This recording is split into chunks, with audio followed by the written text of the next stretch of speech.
আমি সেদিন হাওড়া যাব বলে বাস স্ট্যান্ডে দাঁড়িয়েছি। এক বৃদ্ধকে দেখলাম আমার পাশে থাকা একজন লোকের জল খাওয়া পুরো চাতক পাখির মতো দেখছেন। দেখেই মনে হচ্ছে খুব তৃষ্ণার্ত। তখন আমি একটা জলের বোতল কিনে ওই বৃদ্ধ মানুষটাকে দিলাম। দেখলাম বৃদ্ধ মানুষটি খুশি হয়ে বোতলে থাকা পুরো জলটাই খেয়ে নিলেন। তারপর আমাকে বললেন, অনেক ধন্যবাদ বাবা, তোমার অনেক ভালো হবে। আমি কৌতূহলবশত জিজ্ঞাসা করলাম, কোথায় যাবেন আপনি? তখন বৃদ্ধ মানুষটি বললেন, আমার নাম মানস মণ্ডল, আমি যাব মেয়ের বাড়ি কোলাঘাট। বাহ, বেশ ভালো। কোথায় আর ভালো বাবা, আবার দুটো চাকরি করা ছেলে থাকতে আমি আজ থাকার জায়গা খুঁজে পাচ্ছি না। সে কি, কেন?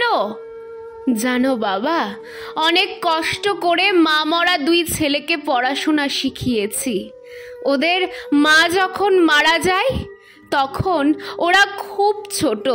আমাকে অনেকেই বলেছিল আবার বিয়ে করতে, কারণ এই 3 ছেলে মেয়েকে মানুষ করতে আমি একা পারবো না। কিন্তু আমি সেটা করিনি। কেন জানো বাবা?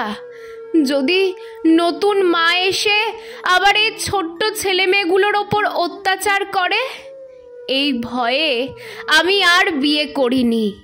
অনেক কষ্ট করে ওদের 3 ভাই বোনকে মানুষ করেছি। মেয়েটাকে বেশি পড়াশোনা শেখায়নি।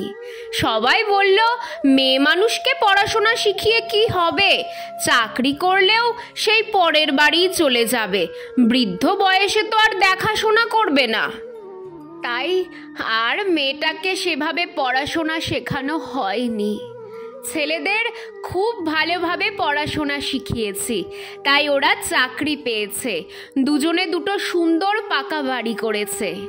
কিন্তু ওই বাড়িতে আমার জন্য কোনো জায়গা নেই। আমার উচ্চশিক্ষিত ছেলে বৌমারা আমার মতন অশিক্ষিত মানুষের সেবা করতে পারবে না। আমাকে নাকি তাদের বাবা বলতে লজ্জা হয়, তাদের আত্মীয় স্বজনদের কাছে আমার পরিচয় দিতে লজ্জা হয়। তাই আমি এখন আমার মেয়ের বাড়িতেই থাকি।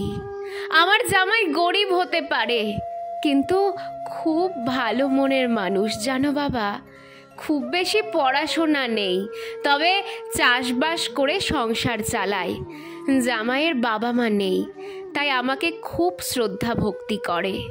আমার মেয়েও আমাকে খুব ভালোবাসে।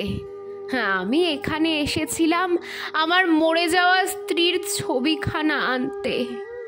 একটা খুব দুঃখ থেকে গেল জানো বাবা, আমার মেয়েটাকে যদি একটু ভালোভাবে পড়াশোনা শেখাতাম, তাহলে হয়তো আমার মেয়েটাও আজ। তারপর আমাদের বাস চলে এলো। বৃদ্ধ মানুষটি বাসে উঠলেন না, বললেন পরের বাসে যাবেন। শরীরটা নাকি খুব একটা ভালো লাগছে না। আমি বৃদ্ধ মানুষটাকে বললাম, সাবধানে থাকবেন। তারপর আমি আমার গন্তব্যে যাওয়ার জন্য তৈরি হলাম।